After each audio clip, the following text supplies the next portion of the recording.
Hello everybody, welcome to the United Stand outside Old Trafford. We're in the middle of a footballing exodus.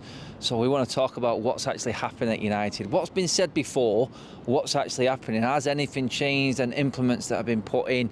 We're going to discuss everything.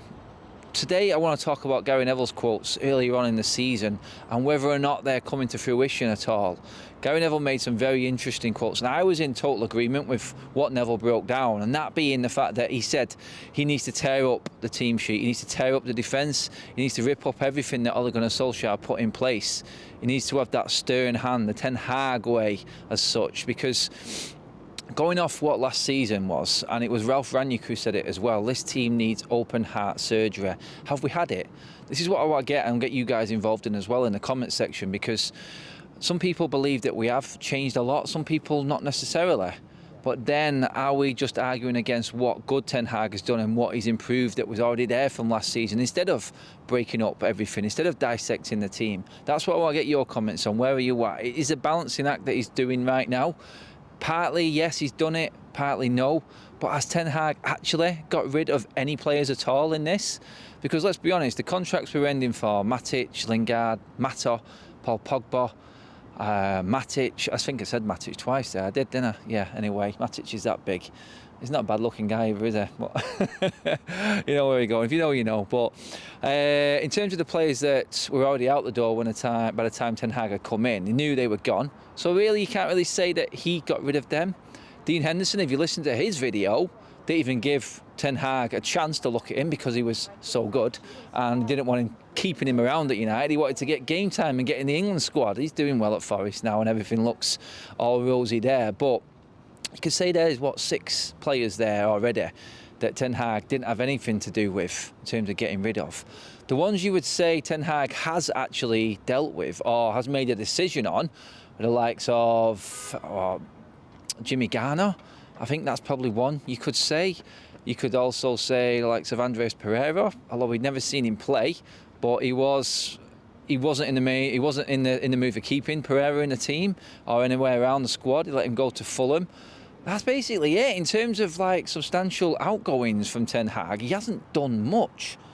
But what he has done, he has implemented a mentality within the team which has changed things around. Whether or not this is going to be sustainable going through a season is another question completely, and that's what I want to get your opinions on as well. Can you see this lasting? Because I think Gary Neville covered himself very well in what he said. If you did dissect this team and you did get rid of 5 or 6 players yourself, as well as the players that were already out of contract, because this is what I think Gary Neville was getting at. He made it very clear that we know about the ones that are going, but who else is going to go? Because if Ten Hag went in with the Pep and the Klopp mentality, which Gary Neville has gone on about, then he would hardly have anyone left. Because if you looked at last season and went through the playing squad and said, out of everyone, who is good enough and who is going to be able to play ball for Ten Hag and is going to give us that different game, you would hardly have anyone left. Because he was going on about actually being able to press, being able to win the ball back high, being able to attack as a team, hunt in packs. That's what Neville was talking about, and that's what he was saying and trying to describe in terms of how he needed to change the team, dissect it, get rid of the players that can't do that, instead of what other managers that have gone past before have done in terms of keeping the same team and the same players being there season after season after season and being convinced in themselves as a manager that they can change them players. Now I could see totally where Neville was coming from in this, because if you was a manager and he had time, he came in May, watched the last game of the season at Crystal Palace, which was pathetic, like many others before it. I think that was our 5th loss in a row at the time. 6 loss in a row at the time away from home. So very similar. And then if you was a manager coming into Manchester United, you would maybe look at what other managers have done before and where it's gone wrong. And where it went wrong was we didn't actually get rid of any of the players that were causing the problem or were part of the problem. The likes of a Scott McTominay at the time, a Fred who weren't playing very well at all. Some people would even say a Marcus Rashford, players like this, Diogo Dalot. these sorts of players, Harry Maguire, Luke Shaw, Lindelof, Bailly, they've all been under the spotlight. They've all had massive, massive criticism from the fan base, from the media, all the journalists. We've been there, we've seen it. We've all seen what's been written. We've all heard the chants coming from the fans. Fans walking out at half-time in big games. Fans walking out in big games away from home. Away fans deserting the players. No connection with the fans, with the players, is one thing at Manchester United that isn't acceptable at all. And as a manager coming in, maybe you look at that. And that's where I think Neville was going with it. It's like, look at what's failed before, don't do what was done before, and you'd give yourself half a chance in this. But he's not. He's done it differently again. He actually has come in, I think, stern hand. I think the positive that we're seeing from Ten Hag in the way he's approached it is he has made a few players better. I just done a video with Charlie talking about Bruno Fernandes. Bruno Fernandes, I think, yeah, 2 seasons ago, he's not that player, but then we had Ole Gunnar Solskjaer in charge and it was completely different football. From last season, I do believe that Bruno Fernandes has improved. I think he's taking on instruction more. I think he is listening more and he's playing more as a team player.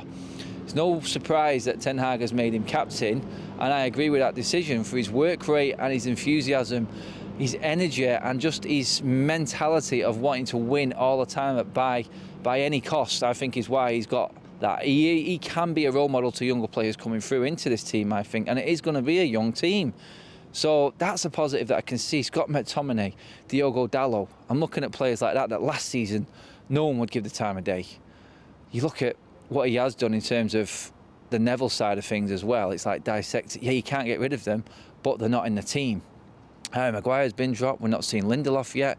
Luke Shaw's been dropped from the team. Ronaldo, who wasn't a problem last year, or maybe was in terms of he was a level above players in the team and they could not keep up with him. I understand that argument, but he is a problem in terms of he's at the wrong age of his footballing career. He isn't a future in Manchester United. So Ten Hag's gone. Let's just play with what I want to play with and put my system in. These are all good points and you're seeing better performances. Also bringing in the players that he has brought in. All 5 outfield players that he's brought in have contributed so far this season. Yes, some more than others, but it's all been a positive contribution. There's not been one negative vibe around any one of the signings so far, and that is something which is very, very strange around these parts, especially with United transfer dealings over the last few summers. The club have backed him, spending near 215 million in these players. Yeah, we've gone about it the wrong way. We've not given the best opportunity to get these players integrated and fully in with the system and the rest of the team that was there before. We haven't done that. We haven't done that well. It was a bit last gasp. Some would say desperate. But the players are in, and they are Ten Hag players. I do believe that a system needs putting in above Ten Hag, where we've got like a director of football telling Ten Hag, getting options through a season, finding players that they know will fit into Ten Hag's system, and then giving that shortlist at the end of every season. Pretty much like Klopp at Liverpool and Pep at City. I believe that's the way. We shouldn't always just trust in what the manager wants. The manager's job is to make use of what he's got and actually make the team work. The directors of football and the staff and the scouting system above him needs to work with him and help him on that. Therefore, being able to get transfers done early in transfer windows to give the manager the best chance through pre-season to get everyone ready for the start. We didn't have that this summer. It's by the by now. We're 4 wins in a row in the league and we're looking pretty. That's nice. Anyway, looking at it from the negative side of what has happened, and that is the fact that he's not got rid of many players that we all thought he would. He's trying to make everyone better. Can he? Can we see better performances going forward? Is Scott McTominay's performances over the last few weeks going to carry on through the season? He's notoriously been very inconsistent, and I think Scott McTominay himself would admit to that. We've seen it in interviews after the game where he himself has come out and said, look, we aren't good enough. We haven't been good enough. This is not good enough for Manchester United, and we've let the fans down. Those have come out of Scott McTominay's mouth. I'm not going in on Scott McTominay saying that he is a bad player. We all seen poor performances, and he admitted it himself. So that's out of the horse's mouth. It's the same with every other player. If you put the spotlight under any player after them games, especially the away performances by the back end of last season, they would all be the same as Scott McTominay. He talks well, and he came on for a bit of criticism because he was doing better on camera than he was on the pitch. But to be fair to Scott McTominay, the last few weeks he's been superb, and I've got to give him the credit that's due. He's took the stick, he's come back stronger, he's listened to Ten Hag, and there's a system in place that suits him in a way now.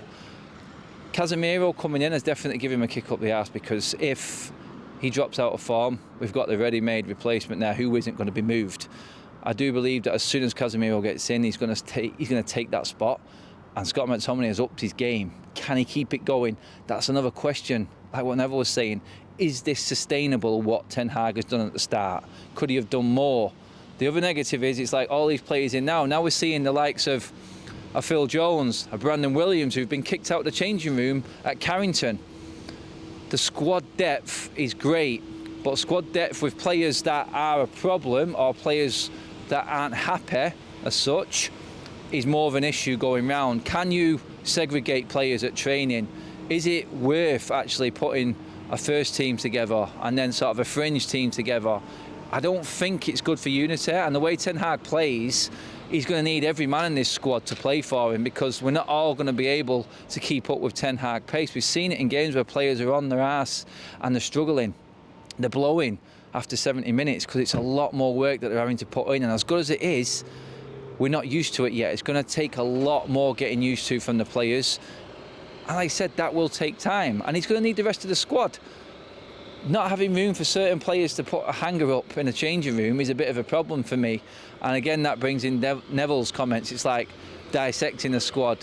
Why could we not get rid of a Brandon Williams and a Phil Jones? I don't mean that horribly.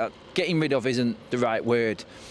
I think both of them players will admit that they are down the pecking order at Manchester United. There's a lot of better players ahead of them, which is fair. And that's where the problem is, I think. It's like you've got players there that are doing nothing. Both players on decent wages. You could say between them they're on at least 150 grand a week. That could be going somewhere else. That could be going on the infrastructure of the football club. Down payments on regenerating the training ground maybe. I'm no football businessman, but I just look at players that aren't really contributing to what is important, and that's there on the pitch. Yeah, it may be good for team morale off the pitch and stuff like that, but if they're not even in the changing room anymore, then what are we doing with it? That's where I think we have got a problem with what Ten Hag's done so far. And you look at the likes of Aaron Wan-Bissaka. We know, and we've heard rumours. I think Samuel Luckhurst from the MEN put an article out about the problems. It was made very clear that Wan-Bissaka wasn't favourite to be at right back. Dalot has earned his spot there, and there's no question about that. But I don't think we're going to see much of Wan-Bissaka. It was very interesting the other night against Sociedad that he was on the bench, named in the matchday squad, but he was sat up in the stands. So there's clearly unrest there. Whether that escalates to something more is something we'll be talking about later on, which goes back to what I said at the start of this video. Is what Ten Hag's done at the start sustainable? Can we see this through a whole system? 1-2 months into a season, it looks great, but players are going to get tired. Players are going to get fed up that they're not playing. January, I think, will come at a good time. I think the World Cup helps what Ten Hag has done because we've got that big break. The players will all go away. He'll be able to talk to some of the fringe players more, maybe giving him that time that he didn't have this summer with them sorts of players. Maybe he can get more out of them while everyone else is at the World Cup. There is stronger positives, I think, than negatives to what has started. Gary Neville's words could come back to bite us all, to be honest, at the end of it, because like I said, that is a big squad, and how you manage every single player is a difficult ask. It's a very difficult ask, but we will see if he can handle it going through. And he's put his neck on the block. He really has, Ten Hag. He's trusting in himself and his system and making these players better and keeping everybody happy. One of the biggest players in world football right now is sat on the bench. That's because of Ten Hag. This is what is debatable. This is where it all gets interesting and how much he can carry this on through the rest of the season. January is going to be a big month for this football club, I think. Probably just as big as it was in the summer. I do believe that this is where he's going to earn his corn. Guys, let me know what you think. Get your comments in below as always. Thanks for tuning in to United Stand. All your support is massively appreciated. Like, share and subscribe to United Stand. I want to know what you think of all my points and what Gary Neville said in the video in the comments below. Thanks, everybody.